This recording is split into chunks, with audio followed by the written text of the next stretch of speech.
کسی قول اور فعل و عمل پر میں انگلی اٹھا سکتا ہوں تو آپ کو پیشگی وضاحت دے دینی چاہیے تاکہ آپ مجھ کو تہمت لگانے کے گناہ میں مبتلا نہ کریں۔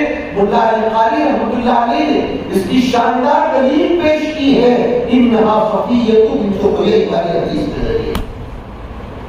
حضور اعتکاف میں تشریف فرماتے ہیں، حضور اعتکاف میں تشریف فرماتے ہیں اور آپ کی زوجہ طاہرہ ہم سب کی ماں ام المومنین حضرت صفیہ رضی اللہ تعالی عنہا تشریف لائی۔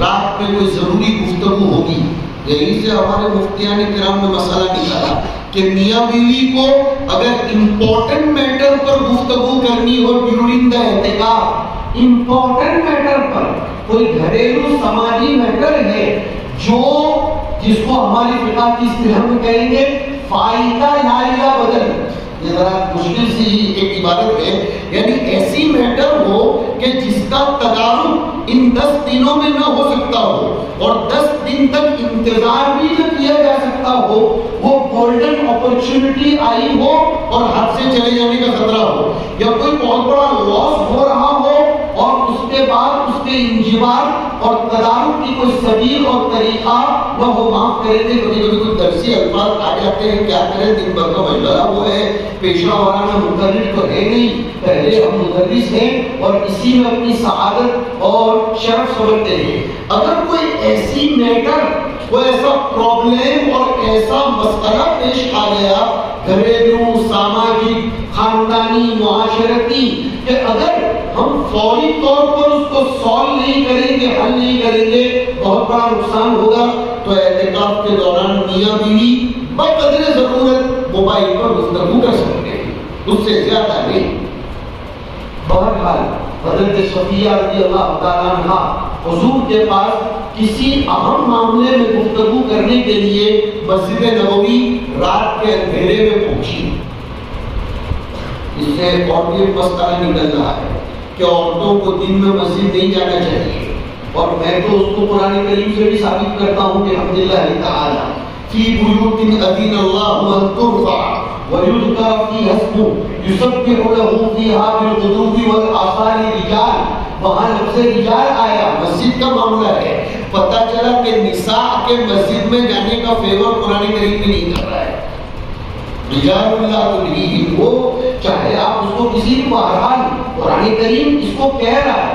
حضرت صفیہ رضی اللہ تعالیٰ عنہ سے گفتگو ہوئی، حضرت صفیہ تشریف لے جائے، رات کا سناٹا تھا مگر ماہ مبارک تھا، 2 صحابہ تشریف لا رہے تھے۔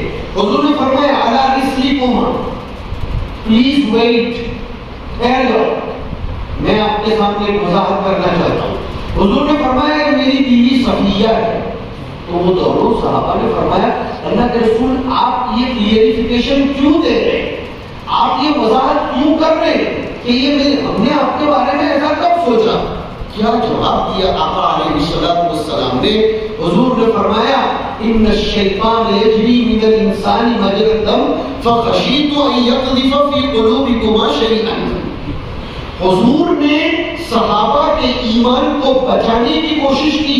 یہ اس آیت کی زندہ تفسیر مجھے نظر آ رہی ہے جو سورہ توبہ کے اخیر میں فرمائی گئی، لَقَدْ جَاءَكُمْ رَسُولٌ مِّنْ أَنفُسِكُمْ عَزِيزٌ عَلَيْهِ مَا عَنِتُّمْ حَرِيصٌ عَلَيْكُمْ بِالْمُؤْمِنِينَ رَءُوفٌ رَحِيمٌ۔ تمہارے پاس ایسے رسول آئے ہیں کہ تمہاری مشکلی یہ اس کے لیے جھیلنا گرا گزرتا ہے، اور وہ ہر وقت تمہاری ہدایت کے حریص ہیں۔ یہ تو عموم انسانیت کے لیے کہا گیا ہے۔ اس آیت کا تجزیہ یوں کرتا ہوں کہ حریص علیکم تک عموم انسانیت کے ساتھ حضور کی شفقتیں، محبتیں، ہمدردیاں اور آپ کا تعلقات جو تھا وہ اجاگر کیا گیا، اور پھر بالمؤمنین رؤوف الرحیم، یہ مسلمانوں کے ساتھ خاص معاملہ پیش کیا گیا۔ رؤوف اور رحیم، رأفت میں ایصال ضرر ہے اور رحیم میں ایصال نفع ہے، اور ضرر کو دور کرنا نفع پہنچانے سے مقدم ہے، اس لیے رؤوف کو رحیم پر مقدم کیا گیا ہے۔ یہ اس میں زبردست بات ہے۔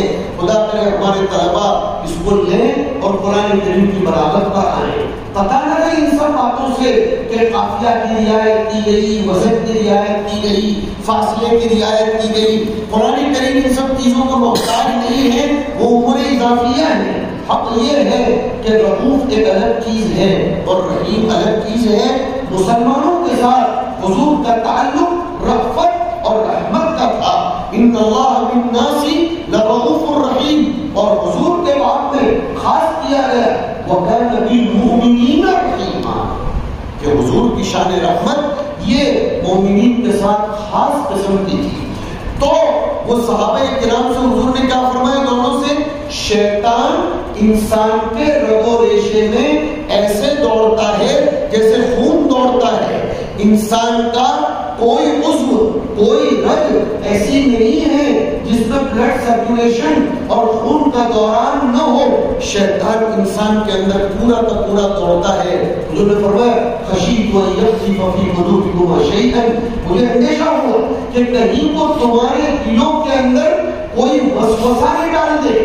میرا تو کچھ بگڑنے والا نہیں ہے، میری تو یہ بیوی ہے اور بیوی ہے، لیکن میں تمہارے سامنے اس لیے وضاحت کرتا ہوں کہیں تمہارے دماغ کے ساتھ یہ کھیل نہ جائے اور تمہارا ایمان خطرے میں نہ پڑ جائے۔ وہاں مولا علی قاری رحمۃ اللہ علیہ نے لکھا کہ آدمی کے کسی قول و عمل پر اگر اس کو ایسا لگتا ہے کہ سامنے والا انگلی اٹھائے گا تو اس کو وہاں وضاحت دے دینی چاہیے تاکہ خود بھی تہمت لگنے سے بچے اور سامنے والے کو تہمت لگانے سے بچا لے۔ مسلمانی کا ہو رہے آج کا دور عجیب دور ہے، ہمارا آپ کا سب کا زاویہ نظر ڈائیورٹ کر دیا گیا ہے۔ ہمارا رونا نہیں ہے، واقعتاً دل سے رو کر یہ بات عرض کر رہا ہوں، یہ ہمارا رونا ہے۔ مسلم قوم کبھی سر جوڑ کر بیٹھتی نہیں اور یہ سوچتی نہیں کہ کمزوریاں ہم میں کیا ہیں۔ وہ اپنی ساری کمزوریوں کو دوسروں کے اوپر ڈالنے کی کوشش کرتے ہیں، اور جب زاویہ نظر ڈائیورٹ ہو جائے گا، راستہ بدل جائے گا، تو منزل مقصود تک پہنچنے میں کبھی کامیابی نہیں ملے گی۔ وہ من عند انفسکم۔ تو ابھی جو آیات کریمہ میں نے آپ کے سامنے پیش کی ان میں یہ تینوں باتیں ہیں۔ اب آ گیا میں اپنے ٹاپک کے اوپر۔ سورہ العادیات میں پڑھی تھی خطبے میں، اگر آپ حضرات نے توجہ دی ہو تو سورہ العادیات پڑھی۔ کئی لوگوں نے سوچا ہوگا کہ العادیات تو کبھی بیانوں میں پڑھی نہیں جاتی، یہ اس طرح کیسے پڑھ لی؟ قرآن کریم میں میرے تمام بھائی سننے کی کوشش کریں۔ اب عمومی سطح کی بات کروں گا، خدا کرے کہ میں کچھ نزول کر کے بات کر پاؤں اور اللہ میرے اس سلسلے میں مدد فرمائے، اور ایسے ایسے نیک تینت اور بلند پایا بزرگان دین پیچھے تشریف فرما ہے، ان کی پشت پناہی کی بنیاد پر کچھ باتیں آپ کے سامنے رکھتا ہوں، اس لیے کہ یہ سب بزرگان دین میری آنکھوں کا سرما اور ہمارے سروں کا تاج ہے۔ ان کے شب و روز امت کی فکروں میں انتظامی، تدریسی، تعمیری، فکری الگ الگ قسم کی صلاحیتوں میں شب و روز گزرتے ہیں۔ دائیں بائیں کچھ ایسے دانشوران مجھے نظر آ رہے ہیں جو امت کے بھی خواہان ہیں۔ اللہ کرے کہ یہ امت اسی طرح مل جل کر اپنی کشتی کو ملک و ملت کی ترقی کے لیے چلاتی رہے، اور قیامت کے دن نبی اکرم صلی اللہ علیہ وسلم کے سامنے ہم کچھ منہ دکھانے کے قابل بن جائیں۔ یہ ہماری کوشش ہونی چاہیے۔ تو قرآن کریم میں ایک مستقل سبجیکٹ ہے، ایک مستقل علم ہے کہ قسم کس چیز کی کھائی جاتی ہے اور کس چیز پر کھائی جاتی ہے۔ یہ بہت زبردست موضوع ہے، بڑا شاندار موضوع ہے۔ قرآن کریم نے ایک حقیقت کو اجاگر کیا ہے۔ دھیان دو گے تو قرآن کریم سے عشق بڑھے گا، قرآن کریم سے محبت بڑھے گی، اور تدبر قرآن اور فکر قرآنی کے لیے طبیعتیں آمادہ ہوں گی، اور ان محققین، راسخین فی العلم اور سند یافتہ علماء سے قرآنی علوم کے بعد میں رجوع کرنے کی انشاءاللہ توفیق صالح میسر ہوگی۔ قرآن کریم نے ایک چیز پر قسم کھائی ہے اس سورت کریمہ میں، ان الانسان لربہ لکنود، یہ ہے اصل قرآن کریم کی شکایت کہ انسان اپنے رب کا بڑا ناشکرا ہے. کنود فعول کے وزن پر ہے، اس کو مبالغے کا معنی آتا ہے، اور ان بھی آیا اور خبر پر لام آیا، پھر جملے اسمیہ بھی ہے. اب ملی جلی گفتگو کہ بے شک انسان اپنے رب کا بڑا ناشکرا ہے.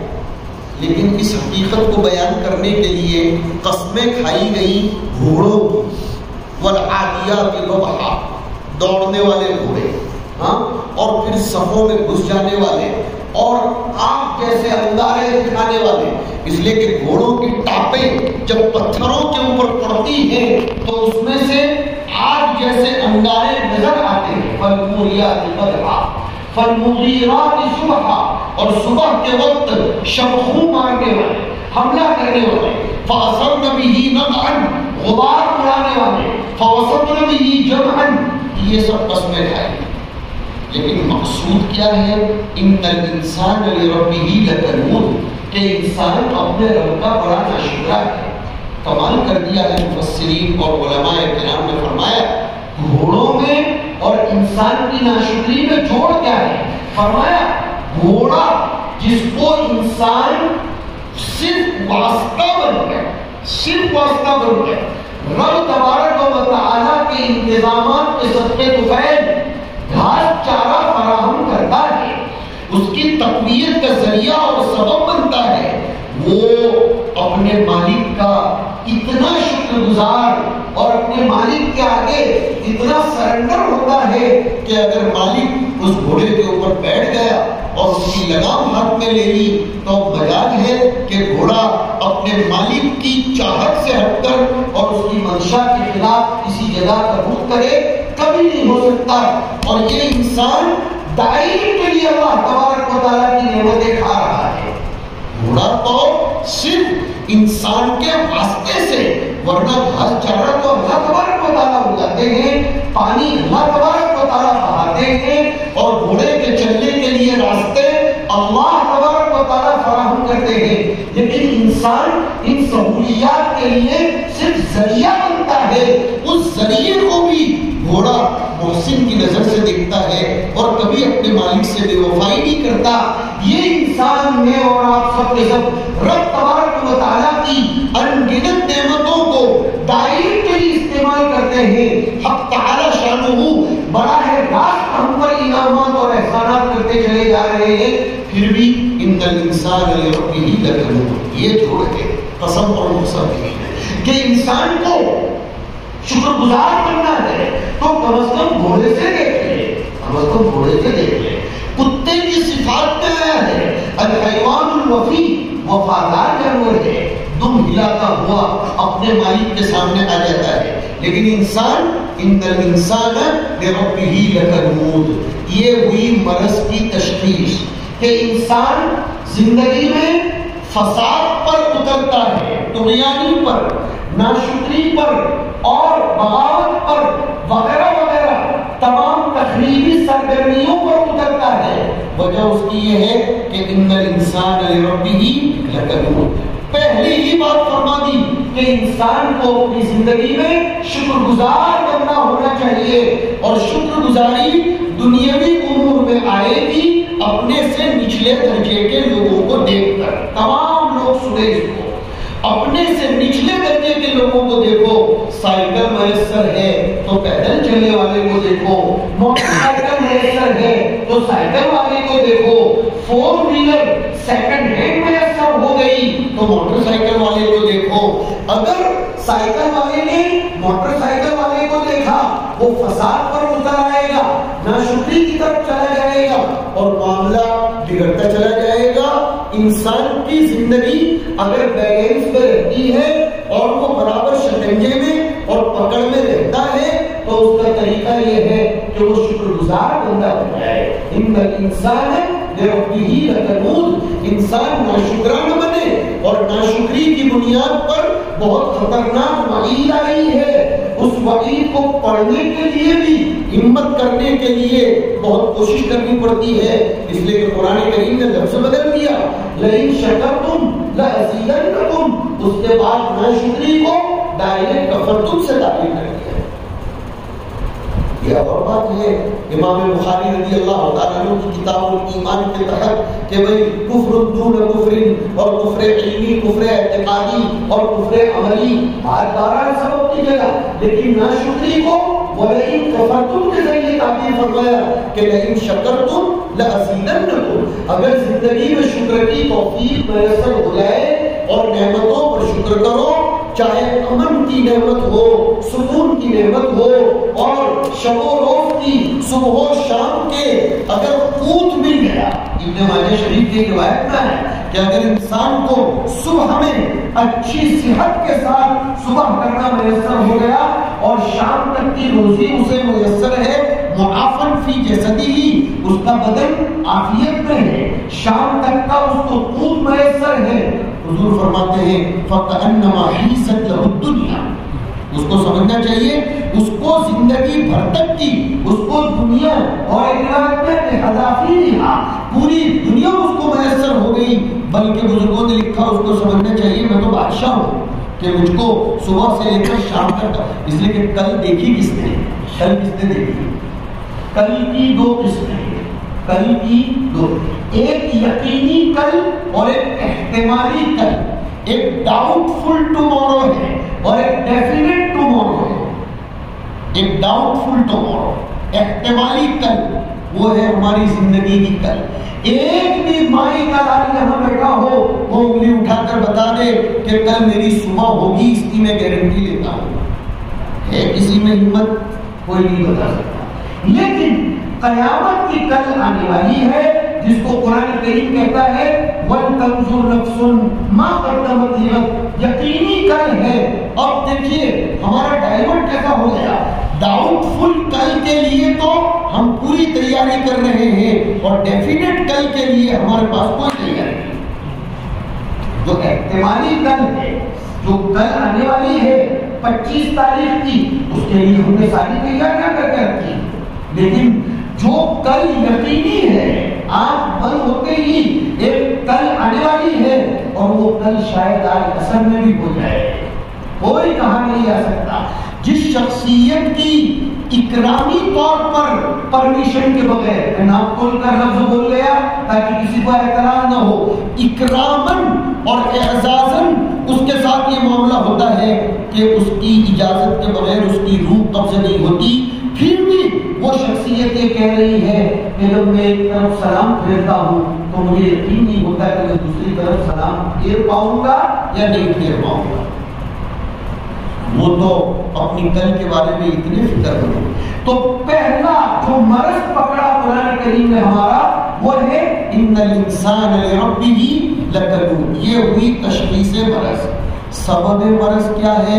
وہ آگے فرمایا وَإِنَّهُ بِحُبِّ الْخَيْرِ لَشَدِيدٌ، کہ وہ مال کا بڑا لالچی، مال کی محبت میں بہت زیادہ مستغرق ہو گیا۔ مال کو خیر بھی کہا لیکن حب مال کو ذرا مقام مذمت کے لیے بیان کر دیا۔ پتہ چلا مال اچھی چیز تو ہے تبھی تو اس کو خیر کہا گیا، اور ایک جگہ خیر نہیں کہا، سورہ بقرہ میں بھی فرمایا گیا کتب علیکم اذا حضر احدکم الموت ان ترک خیرا، ایک جگہ فرمایا لیس علیکم جناح ان تبتغوا فضلا من ربکم، اور ایک جگہ فرمایا فإذا قضیت الصلاۃ فانتشروا فی الارض وابتغوا من فضل اللہ۔ پتہ چلا مال فی نفسہ ہی غلط نہیں ہے، برا نہیں ہے، مالدار بننا کوئی بری بات نہیں ہے، مال کماؤ، مال حاصل کرو۔ اگر مال کے پیچھے دوڑنا غلط ہوتا تو قرآن کریم جمعہ جیسے عظیم الشان دن میں یہ نہ کہتا کہ جمعہ کی نماز ہو گئی فانتشروا فی الارض، اب مارکیٹ پہ جاؤ وابتغوا من فضل اللہ، اور اللہ کے فضل کو تلاش کرو۔ اور ابتغاء کے لفظ میں کیا معنی پنہا ہے وہ ادب عربی سے دلچسپی رکھنے والے لوگ جانتے ہیں۔ ایک سیگو میں نہیں فرمایا، ابتغوا اور بغائے رضی میں بہت زیادہ طلب کرنے کا معنی پایا جاتا ہے۔ فرمایا مال کے پیچھے آپ خوب محنت کرو اور اس کو کماؤ، لیکن حب مال نہیں ہونا چاہیے۔ علامہ رومی رحمۃ اللہ نے لکھا ہے پانی کے بغیر چل نہیں سکتی، لیکن وہ پانی اندر نہیں چلے جانا چاہیے۔ ہوائی جہاز ہوا کے بغیر اڑ نہیں سکتا، لیکن وہ ہوا اندر نہیں جانی چاہیے۔ ہماری اور آپ کی زندگی مال کے بغیر گزر نہیں سکتی۔ خوب کماؤ، خوب تجارت کرو، بلکہ ابھی میں نے احمد آباد میں یہاں آتے آتے رات میں مجلس کی تجارت کی، اس میں ذکر کیا کہ قرآن کریم نے بہت زیادہ انکریجمنٹ اور موٹیویٹ کیا ہے لفظ تجارت کو۔ حالانکہ جن جگہوں پر تجارت کے لفظ سے تجارت کا معنی مراد نہیں ہے جو عرفی معنی ہے، پھر بھی لفظ تجارت کو استعمال کیا ہے، اس لیے کہ لفظ تجارت انسان کے لیے سائیکالوجیکلی اس کا مانوس لفظ ہے۔ تو انسان مال کمائے لیکن مال کی محبت میں پاگل نہ ہو جائے، مال کو اپنا مقصد حیات نہ سمجھ لے۔ اس لیے یہ مرض کا سبب ہوتا ہے کہ انسان ناشکرا کب بنتا ہے؟ جب مال کی محبت میں وہ پاگل ہو جاتا ہے۔ دو چیزیں ہو گئی، ایک ہو گیا تشخیص مرض اور ایک ہو گیا سبب مرض۔ اب تیسری باری ہے علاج مرض کی، جس کے ذریعے وہ مرض کا ازالہ ہو جاتا ہے۔ اس کو آگے بیان فرمایا، افلا یعلم اذا حصل ما فی القبور وحصل ما فی الصدور ان ربهم بهم یومئذ لخبیر۔ انسان کو چوکنا ہو گیا۔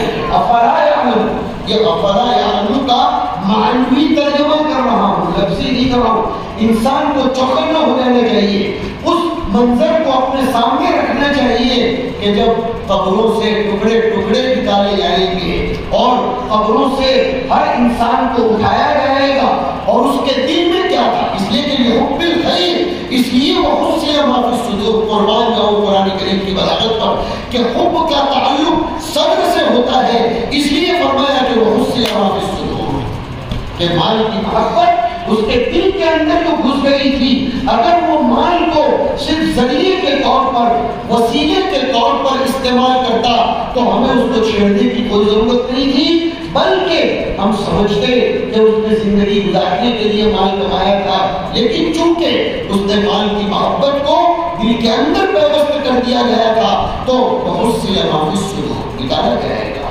اور آگے تحقیق فرمائی، ان ربهم بهم یومئذ لخبیر۔ میرے بھائیوں، زندگی کو آخری منتہا نہ سمجھو، بلکہ مرنے کے بعد ایک ایک چیز کا جواب دینا ہے۔ میرے نوجوان بھائیوں سے بہت لو، پیار اور محبت کے ساتھ کہتا ہوں، نوجوانی اللہ کی بہت بڑی نعمت ہے، واقعی بہت بڑی نعمت ہے، لیکن نوجوان جب اپنی جوانی کو خدا کی منشا کے مطابق اپنی طاقت کو، اپنی خوبصورتی کو، اپنی رعنائی کو، اپنی قوت کو، اپنی صلاحیت کو، اپنی فکر کو اللہ کی منشا و مرضی کے مطابق گزارے گا تو دنیا میں انقلاب آئے گا۔ اور ہم عالمی سطح پر سوچنے کے اور عالمی سطح پر اصلاح کے مکلف ہیں، یہ ہماری ذمہ داری ہے۔ اب رب کی مرضیات کیا ہیں جس کے مطابق ہمیں زندگی بسر کرنی ہے؟ رب تعالیٰ کن چیزوں سے ناراض ہوتے ہیں اور کن چیزوں سے راضی ہوتے ہیں، انہی چیزوں کو سکھانے کے لیے یہ مدارس قائم کیے جاتے ہیں۔ ان مدارس کا مقصد صرف اور صرف یہ ہے کہ پالنہار کی مرضی کیا ہے اور پالنہار کن چیزوں سے ناراض ہوتا ہے، وہ اگر سیکھ لیا تو انسان کا مرض بھی ختم اور انسان کی ساری بیماریاں ختم، کامیابی کے ساتھ وہ اس دنیا سے چلنے لگے گا۔ لیکن آج کی دنیا رب تعالیٰ کی مرضی سے ہٹا کر اپنی مرضی پر امت کو، رعیت کو اور قوم کو لانا چاہتی ہے، اس لیے اس کی آنکھوں میں یہ مدارس اٹک رہے ہیں، کھٹک رہے ہیں، اس لیے کہ رب فراموشی پر دنیا جا رہی ہے اور یہ فلاسفہ، عقل عاشق کے پرستار اور فلکیات کے قائلین اور اسی کے پیچھے دیوانے ہونے والے اور کواکب پر ایمان رکھنے والے اور خدا کے ماسوا تمام طاقتوں کو اپنا منتہا ماننے والے، یہ سب اسی کے دیوانے ہیں۔ رب سے ہٹ کر اپنی زندگی اور اپنے ماتحتوں کو رب سے ہٹانے والے بنانا چاہتے ہیں، اس لیے مدارس کی تعلیم ان کی آنکھوں میں کھٹک رہی ہے۔ لیکن مدارس میں اور کچھ نہیں سکھایا جاتا۔ ہم اوپن چیلنج کرتے ہیں، مدارس کی تعلیم کا صرف ایک ہی مقصد ہے کہ پالنہار کن چیزوں سے راضی ہوتے ہیں اور پالنہار کن چیزوں سے ناراض ہوتے ہیں، پالنہار کی کی مرضیات کو بتاتی جائے گی اور اس پر عمل پیرا دنیا ہوگی، بارش رحمت کی برسے گی، نسل فصل سب کچھ اچھی نکلے گی، بغاوت سے دنیا ہٹے گی، دہشت گردی ختم ہوگی، آپس میں محبت پھیلے گی اور دنیا میں مہنگائی ختم ہو جائے گی، بھائی چارگی پیدا ہوگی۔ یہ رب تبارک و تعالیٰ کی مرضیات ہے۔ اب تعالی شانہ ہم سب کو ان باتوں پر عمل کی توفیق نصیب فرمائے۔ موقع بہت کم ہے اس لیے ہم نے ان باتوں پر اکتفا کر لیا، اللہ بہت مبارک فرمائے۔ میں آنے والے سبھی لوگوں کا تہہ دل سے شکر گزار ہوں کہ وہ اپنا قیمتی وقت فارغ فرما کر مدرسے کی محبت میں ان فضلائے کرام کو اپنی نظروں سے دیکھ کر، میں صرف ایک چھوٹا سا واقعہ سناؤں۔ امام احمد بن حنبل رحمۃ اللہ علیہ کا غالباً واقعہ ہے کہ کسی بزرگ کا، میں نام میں ذرا غلطے و بحث کا شکار ہوں، بہرحال ایک محدث کے پاس ایک صاحب آئے اور کہا اخرج الیہ لسانک لیقبلہ، اپنی زبان نکالیے تاکہ میں اس کا بوسہ لوں۔ اردو میں بوسہ دینا نہیں بولا جاتا، بوسہ لینا بولا جاتا۔ تب میری زبان میں کیا بات رکھی ہے کہ میں بوسہ لوں؟ فرمایا کہ آپ کی زبان دن بھر قال اللہ قال رسول کہتی رہتی ہے، ایسی پاکیزہ زبان کون سی ہوگی؟ آج آپ جن فضلا کی زیارت کے لیے آئے ہیں، جن کی ابھی دست موسی ہونے والی ہے، میں نے کہا دستار بندی نہیں ہو رہی ہے، دست موسی ہو رہی ہے، تو جن کی دست موسی ہونے والی ہے، جن کے سروں پر یہ علماء اعتماد کا ہاتھ پھیرائیں گے، انہوں نے اپنی زندگی کا قیمتی سرمایہ۔ میرے بھائیوں، یہ نوجوان جو مدرسوں میں پڑھتے ہیں، یہ باہر کھیل سکتے تھے، پھر سکتے تھے اور اپنے اوقات کو انجوائبل لائف میں گزار سکتے تھے، انجوائے فل لائف میں گزار سکتے تھے، لیکن انہوں نے اپنی جوانی کو مدرسے کے حوالے کیا۔ کیسے مقدس، کیسے مبارک، کیسے پاکیزہ اور کیسے پیارے یہ نوجوان ہیں، خدا انہیں بہت مبارک کرے، ان کے والدین کو بہت مبارک کرے، ان کے اساتذہ کو مبارک کرے اور ان تمام لوگوں کو مبارک کرے جنہوں نے اس مدرسے کے ساتھ اپنا کوئی بھی رشتہ ناتا جوڑا، اس کے لیے خیر کا تعاون کا باعث بنے۔ اب تعالی شانہ ان سب کے حق میں ان کو صدقہ جاریہ بنائے۔ ھذا ما عندی وصلی اللہ وسلم علی رسول اللہ محمد وعلی آلہ واصحابہ اجمعین۔